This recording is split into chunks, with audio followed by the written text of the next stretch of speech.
تو مجھے پاکستان جانے کا موقع ملتا ہے باقی ممالک میں بھی کچھ عرصہ پہلے عرب ملکوں میں تھا، وہاں مجھے معلوم ہوا کہ خود عرب پیرنٹس اس کرائسس سے دوچار ہیں کہ ان کے بچے عربی نہیں بولتے ایگزیکٹلی. اور وہ جس ماحول میں جس سوسائٹی میں اٹھتے بیٹھتے ہیں وہاں کا جو فیشن ہے وہ یہ ہے کہ اپنی زبان نہیں بولنی ہے، آپ نے وہ زبانیں بولنی ہیں جو انٹرنیشنلی ایک طرح سے آپ کی ریکگنائزیشن کرتی ہیں. تو ہر سطح پر انسانیت کو ہر دور میں بعض کلچرل شاکس لگتے ہیں، اور یہ بھی میں آپ کو بتا دوں اس سے گھبرانا نہیں چاہیے. یہ جس طرح آج ہمیں لگ رہے ہیں اس سے پہلے ہم نے باقی تہذیبوں پہ یہ شاکس پیدا کیے. آپ سوچیں ذرا، ہندوستان کے اندر جب مسلمان آئے ہوں گے ماوراء النہر سے اور عرب ممالک سے، تو اپنا کلچر، اپنا ٹریڈیشن، اپنے رسوم آداب، اپنی روزمرہ سب لے کر آئے ہوں گے نا، زبان لے کر آئے ہوں گے. تو جو یہاں کے لوکل پاپولیشنز ہوں گی وہ سب اسی سے گزری ہوں گی، لباس کے معاملے میں بھی، تہذیبی اقدار کے معاملے میں بھی، تفریحات کے ہر چیز کے بارے میں. تو یہ دنیا کا ایک عرف ہے. سب سے پہلے تو آپ اس کو ایک حقیقت مان کے چلیں، اس پہ گھبرانا نہیں چاہیے، پینک نہیں ہونا چاہیے. اکراس دا بورڈ پرابلم ہے. آسٹریلیا میں زیادہ ہوگا، امریکہ میں تھوڑا سا کم ہوگا، پاکستان میں اس سے شاید تھوڑا سا کم ہو، ہر جگہ پر. اسی طرح سے جو ویوز ہوتے ہیں، ڈومیننٹ ویوز، مثلا اس وقت مذہب کا جو ایک نہاب ہوتا تھا نا، خوف خطرہ ہوتا تھا، یار آپ نے بات نہیں کرنی، سوال نہیں کرنا، چیز سمجھ میں نہیں آ رہی تب بھی اب مان لیں، وہ ختم ہو چکا ہے. اور جو پیرلل تھاٹس ہیں، آزادی کے تھاٹس ہیں، ایتھیزم کا تھاٹ ہے، ایگنوسٹکزم کا تھاٹ ہے، تشکیک ہے، سوال اٹھانا ہے، اس کو فروغ مل رہا ہے. اسی طریقے سے جنسی طور پر بعض انحرافات کے تھاٹس ہیں، فیمنزم کے تھاٹس ہیں، ان کو فروغ مل رہا ہے. تو یہ سارے تھاٹس ماضی میں بھی رہے ہیں اور ماضی میں بھی لوگ اس سے متاثر ہوتے رہے ہیں. تو ہم اس کو ایز اے حقیقت سب سے پہلے پرسیو کریں. جس وقت ہم حقیقت سمجھیں گے ہمارا بیہیویئر نارمل ہوگا، ہمارا بیہیویئر پینک کا نہیں ہوگا، ہم گھبراہٹ میں الٹے سیدھے فیصلے نہیں کریں گے، ہم تحفظ کی نفسیات میں نہیں جائیں گے. یہ بڑا ضروری ہوتا ہے.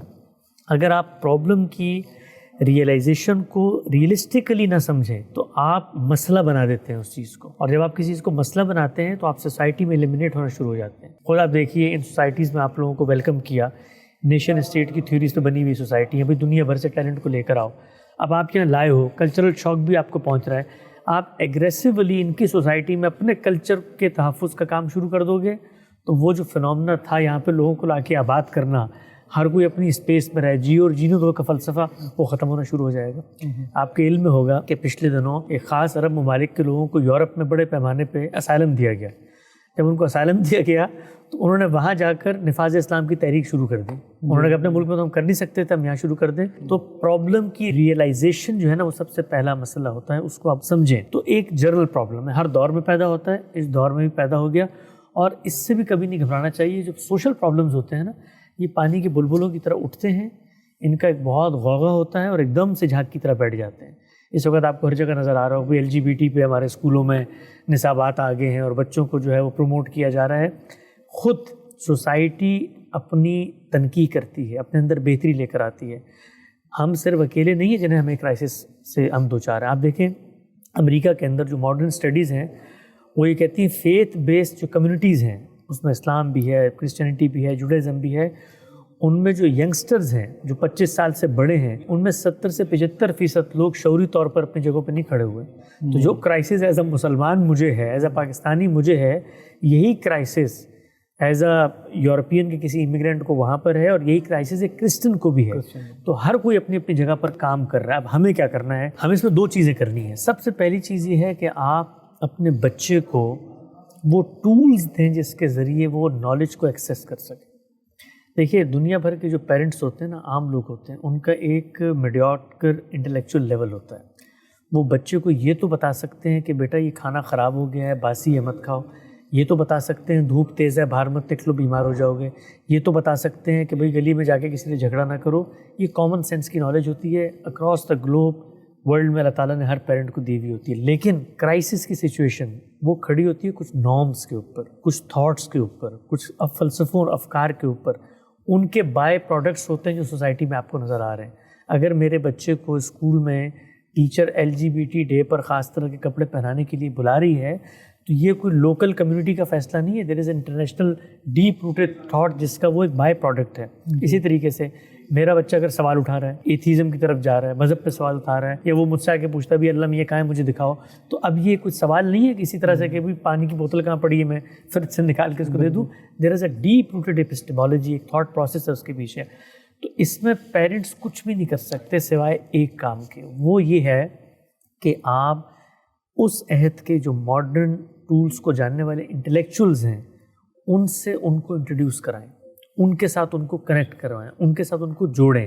کیسے جوڑیں گے؟ جوڑنے کا ایک ہی طریقہ ہے دنیا میں، اور وہ ہوتی ہے زبان۔ کوئی بھی جو انٹلیکچوئل دنیا میں پایا جاتا ہے وہ کسی ریجن میں پیدا ہوگا، اس کا اپنا کوئی پس منظر ہوگا، وہ کمیونیکیٹ کرتا ہوگا، تو وہ کمیونیکیٹ کوئی یونیورسل انٹرنیشنل کوڈنگ میں تو نہیں کرے گا نا، وہ اس کا اپنا ایک ورلڈ ویو ہوگا، وہ خود کہیں سے اٹھا ہوگا، خود کسی کلچر کانوٹیشن میں بات کر رہا ہوگا۔ تو اگر آپ مذہب پر، اور مذہب جب ہم کہتے ہیں تو اسلام زیر بحث ہے، اس پہ اپنے بچوں کو لانا چاہتے ہیں، قائم رکھنا چاہتے ہیں، تو انٹلیکچوئل سے کنیکٹ کروانا ہے، اور انٹلیکچوئل سے کنیکٹ کروانے کا دروازہ کیا ہے؟ زبان۔ اب اسلام کے جو انٹلیکچوئلز ہیں اس وقت وہ 3 زبانوں میں بات کرتے ہیں، ایک اردو، دوسرا عربی، تیسرا انگریزی۔ یہ تینوں جو زبانیں ہیں اس وقت، فارسی کو بھی اس میں شامل کیا جاتا ہے، لیکن فارسی کی جو انٹلیکچوئلز اس وقت ایلیبریشن ہے ملٹی میڈیا پہ، اس سے مسلم ورلڈ بہت کٹی ہوئی ہے۔ اس کی نسبت خود جو پرشیا کے اندر لوگ ہیں وہ انگلش اسپیکرز ہی کو سن رہے ہوتے ہیں۔ تو یہ 3 بیسیکلی زبانیں ہیں جن کے اندر اس وقت کمیونیکیشن ہو رہی ہے۔ اگر آپ خالص اکیڈمکلی علم کی زبانیں کہیں گے تو پھر انگریزی کی جگہ پرشین اس میں آ جائے گی، لیکن جو مذہب کی کمیونیکیشن کی زبانیں ہیں وہ یہ 3 زبانیں ہیں۔ ان زبانوں کے اندر بڑی شخصیات پیدا ہوئی ہیں، اور انگریزی میں تو اس وقت تک کوئی پیدا نہیں ہوا، لیکن جو بڑی شخصیات فارسی یا عربک پیننسولا میں ہوئی ہیں ان کو ریپلیکیٹ کرنے والے لوگ، ان کا نام لینے والے لوگ اب انگلش دنیا میں بھی پیدا ہونا شروع ہو گئے، ابتدا ہوئی ہے۔ لیکن بیسیکلی اردو اور عربی زبان ہے جس کے اندر ایک کام ہوا ہے، اور گزشتہ 300 سال میں جو سب سے زیادہ کام ہوا ہے وہ اردو زبان میں ہوا ہے۔ ہم لوگ جو بر صغیر کے پس منظر کے لوگ ہیں، اردو ہماری انہیرنٹ لینگویج ہے، ہم بہت آسانی سے بچوں کو اردو زبان سکھا سکتے ہیں، بہت آسانی سے۔ لوگ عام طور پہ جو امیگرینٹس کی صورت میں آتے ہیں ملکوں میں، وہ کہتے ہیں جی امکانات نہیں ہے، ممکن نہیں ہے۔ بالکل بے بنیاد فلسفہ ہے یہ، میں نے اس کو تجربہ کر کے دیکھا، میں کوئی ہوائی بات نہیں کر رہا۔ میرے اپنے بچے امریکہ میں پیدا ہوئے، ان کی عمر اس وقت 4 سال ہے۔ صرف ہم نے تھوڑا سا فوکس کیا، اپنا مسئلہ بنایا اس چیز کو۔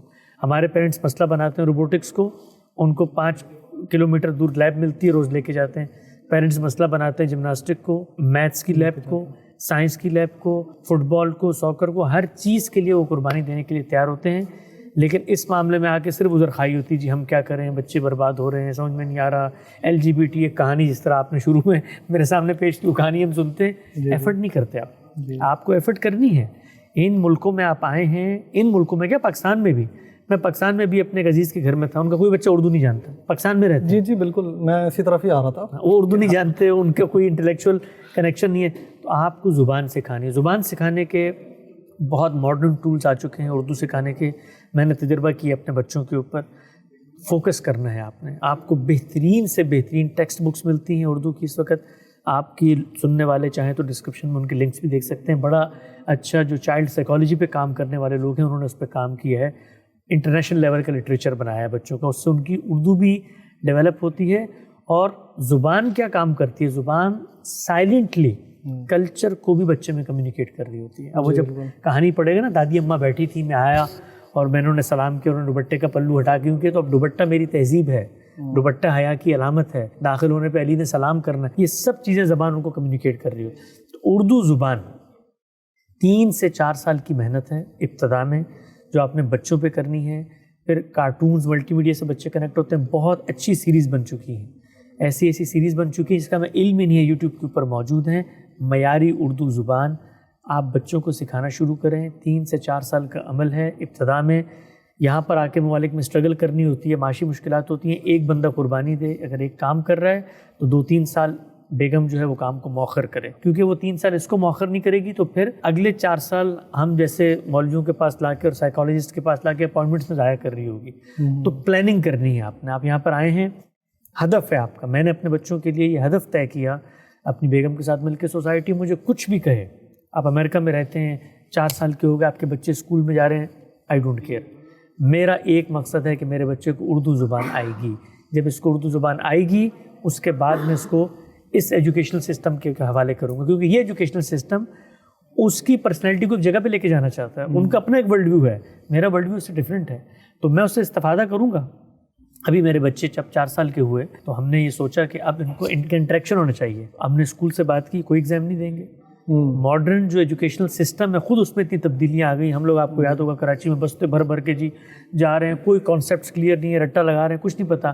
اب آپ 1000 کتابیں پڑھیں اور 10 منٹ کی دھرو راٹھی کی ایک ویڈیو دیکھیں, اس سے آپ کو زیادہ سیکنڈ ورلڈ وار کے بارے میں پتہ چل جاتا ہے. کانسیپٹس کی دنیا ہے اور دنیا کی اورینٹیشن چینج ہو رہی ہے کہ جی آپ نے بچوں کو ڈگریاں دینی ہے.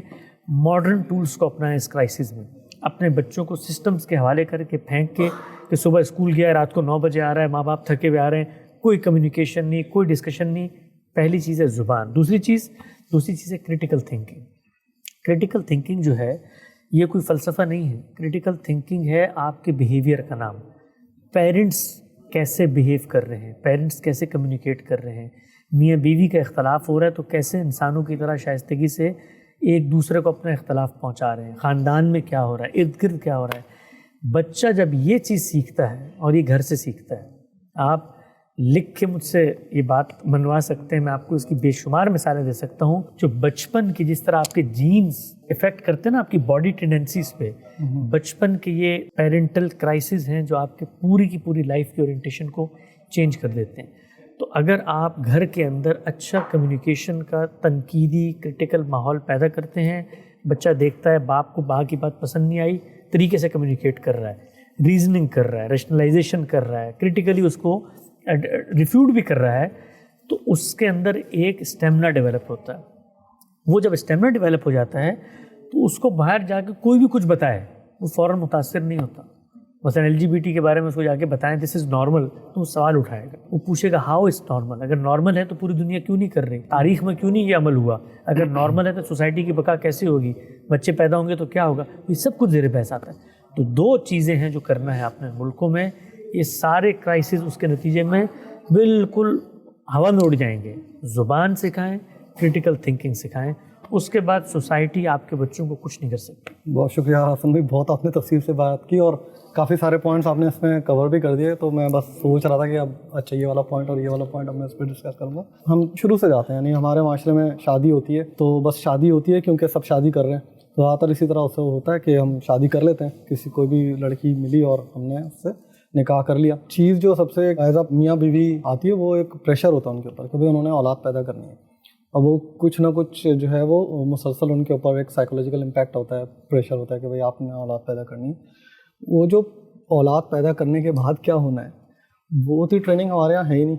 دوسری بات یہ کہ آپ نے کہا کہ بچوں کو کریٹیکل تھنکنگ سکھائیں, ہمارے یہاں خود پیرنٹس کے اندر کریٹیکل تھنکنگ نہیں ہے. ایگزیکٹلی. تیسری بات آپ نے کہا کہ وہ سوال کرے گا, تاریخ کے بارے میں پوچھے گا کہ ہمارے یہاں تو اتنی ایجوکیشن ہے ہی نہیں. یعنی کہ یہ ان تمام پروسیسز سے جب ایز اے پیرنٹ میں خود نہیں گزرا تو میں اپنے بچوں کو کیسے بتاؤں گا. جی بہت اچھی بات ہے, بالکل صحیح کہہ رہے ہیں. اردو زبان کا آپ نے ذکر کیا, مجھے خود اردو زبان نہیں آتی تو میں اپنے بچے کو کس طرح سے اردو زبان سکھاؤں گا. تو اس کا مطلب یہ کہ میں دوبارہ سے جو ہے وہ ماسٹرز کر کے یہاں بیٹھا ہوا ہوں, میں دوبارہ سے اب ایک وقت لگاؤں جس میں میں یہ زبانیں سیکھوں تاکہ میں اپنے بچوں کو سکھاؤں. اس میں تھوڑی سی آپ روشنی ڈالیں. جی یہ ایسا نہیں ہوتا. اگر بہت سارے اسٹیپس آپ سے اسکپ ہو گئے اس کا یہ مطلب نہیں ہے کہ آپ آگے اپنی نسل کو وہ منتقل نہیں کر سکتے, اس کا ہرگز یہ مطلب نہیں ہے. آپ اصل میں وہ ماحول فراہم کرتے ہیں جس کے ذریعے سے ان کا ایکسیس ہو جاتا ہے اس تک. مثلا اردو میں نہیں اگر جانتا بہت اچھی تو میں اس کو وہ ماحول فراہم کروں گا, وہ ٹولز فراہم کروں گا, وہ فیسلٹیز فراہم کروں گا جس سے وہ اردو سیکھنا شروع کر دے. مجھے اگر پتہ ہے مجھے نہیں آتی لیکن میرے محلے کے اندر کوئی ایک بڑی بھی موجود ہیں جن کو کوئی اور امیگرینٹ اپنی والدہ کے طور پہ لے کر آ گیا ہے تو میں ڈھونڈوں گا, میں اس کے لیے ایفرٹ کروں گا, میں فیس بک پہ لکھوں گا, میں کسی اردو گھر کو ڈھونڈوں گا, ہر شہروں میں بنے ہوئے ہیں, وہاں سے مجھے کوئی فوکل پرسن مل جائے گا, میں آن لائن چیزیں تلاش کروں گا. تو اس کا یہ ہرگز مطلب نہیں ہوتا کہ اگر آپ کی اسکل نہیں ہے آپ ہی نے سب کچھ کرنا ہے. آپ نے ماحول فراہم کرنا ہے. آپ کو تو روبوٹکس بھی نہیں آتی, آپ کو تو میتھمیٹکس بھی نہیں آتی ہوگی, آپ کو آرٹ بھی نہیں آتا ہوگا, لیکن بچے کو آ جاتا ہے. کیوں؟ کیونکہ آپ اس کو داخلہ کراتے ہیں وہاں جا کے, ایکسپرٹس کو پیسے دیتے ہیں اور اس کی اہمیت ہوتی ہے آپ کے دل میں کہ یار میں نے اس کو آئی وی لیگ میں بھیجنا ہے تو اس کی جو ہے نا یہ گرومنگ ہونی چاہیے, اس کو انٹرنیشنل پالیٹکس آنی چاہیے. سب کچھ ہم کر رہے ہوتے ہیں نا, یہ کام ہوتا ہے پیرنٹس کا, یہ کام کرنے کا. دوسری چیز جو ہے وہ ایسی چیز ہے کہ وہ آپ کو پیدا کرنی ہے. وہ اگر آپ پیدا نہیں کریں گے, اور ہمارے یہاں بالعموم نہیں ہوتا, ہمارے شادی کا پورا کانسیپٹ بالکل ایسا ہے جیسے آپ نے محبت کی ہے اور اس کے بعد اصل میں جنسی جذبے کی تسکین کا ایک جائز طریقہ شادی ہے. شادی یہ نہیں ہے. شادی نام ہے خاندان کے ادارے کو وجود میں لانے کا، اور ادارہ جب بنتا ہے تو اس کے کچھ پرنسپل، پروٹوکولز، پیرامیٹرز ڈسکرائب ہوتے ہیں، کچھ SOPs ڈسکرائب ہوتے ہیں. اس لیے ہم انکریج کرتے ہیں کہ شادی سے پہلے میاں بیوی بیٹھیں اور کچھ چیزوں کو لکھیں، اپنی لائف اورینٹیشن کو لکھیں، اپنی چوائسیز کو لکھیں، اپنے بیہیویئرل ڈس آرڈرز کو لکھیں، ان کو کیسے لے کے چلنا ہے، اولاد اگر پیدا کرنی ہے کتنے عرصے بعد پیدا کرنی ہے، ملکوں میں گئے ہیں، امیگریشن کے مسائل ہیں، پاسپورٹ نہیں آئے، پیسے نہیں ہیں، طے کریں کہ سارے معاملات کب کرنے ہیں، کس وقت ٹائم آؤٹ ملے گا لائف میں جب بچوں پہ ہم توجہ دیں گے. یہ ساری پلاننگ کے کام ہیں، ان میں سے کوئی کام ہم نہیں کر رہے ہوتے، تو یہ کرنے کے کام ہیں. اور ہم تو ہمیشہ وہی بات کریں گے نا کہ جو لوگ اس وقت اس کرائسس سے گزر رہے ہیں وہ یہ کریں، جو نہیں کر سکے ان کو پھر کیچ اپ کرنا ہے. وہ بیچ میں اٹھیں گے، کتنا کیچ اپ کر سکتے ہیں کتنا نہیں کر سکتے، لیکن یہ سارے کام آپ کو کرنے ہیں تب جا کے آپ اگلی نسل کو بچائیں گے. لیکن اگر آپ یہ رونا شروع کر دیں جو میں نے نہیں کیے، آپ نے نہیں کیے تھے، تو اب آپ کا بچہ بھی نہیں کرے گا. کتنے ہی لوگ ہیں آپ دیکھیں دنیا میں ان پڑھ ہوتے ہیں، بالکل ایک لفظ نہیں جانتے، لیکن رکشا چلاتے ہیں، بچوں کو تعلیم کے لیے ماحول فراہم کر دیتے ہیں. تو یہ کام ہے جو ہمارے کرنے کا. بہت شکریہ حسن بھائی. میرا خیال ہے کہ اب اجازت دیجیے آپ، کیونکہ ظاہر آپ بھی تھکے ہوئے ہیں سفر سے. انشاءاللہ پھر کبھی مزید اس ٹاپک کے اوپر ڈسکشن کریں گے، اور ضرور آپ سے دوبارہ رابطہ. انشاءاللہ میں بالکل حاضر ہوں. آپ آن لائن جس وقت چاہیں ڈسکشن کر سکتے ہیں، اور بڑی ڈیٹیل میں ان میں سے ایک ایک پوائنٹ جو آپ نے ریز کیا ہے اس کو الگ سے بھی سمجھنے کی ضرورت ہے، جز میں اس کا تجزیہ کرنے کی ضرورت ہے. زبان اچھی کیسے سکھائی جاتی ہے یہ خود ایک سائنس ہے، اور اس میں ماڈرن جو لینگویج ٹیچنگ کے ٹولز ہیں بڑے تبدیل ہوئے ہیں. پھر ایکسیس نالج تک کیسے ہوتی ہے، بڑے لوگ کون ہیں ان فنون کے جن سے بچوں کو متعارف کرایا جائے، لٹریچر کیسے ان تک پہنچایا جائے، یہ ساری چیزیں جو ہیں. پھر کریٹیکل تھنکنگ کے حوالے سے میاں بیوی کے رشتے، تو یہ سب ٹاپک اپنی ذات میں بڑے ان ڈیٹیل ٹاپک ہیں. میں نے ایک ہائی لائٹ کر دی ہے ضرورت کے لحاظ سے، اور انشاءاللہ وقت آنے پہ تفصیلی اس پہ تبادلہ خیال بھی ہوگا. بہت شکریہ. جزاک اللہ.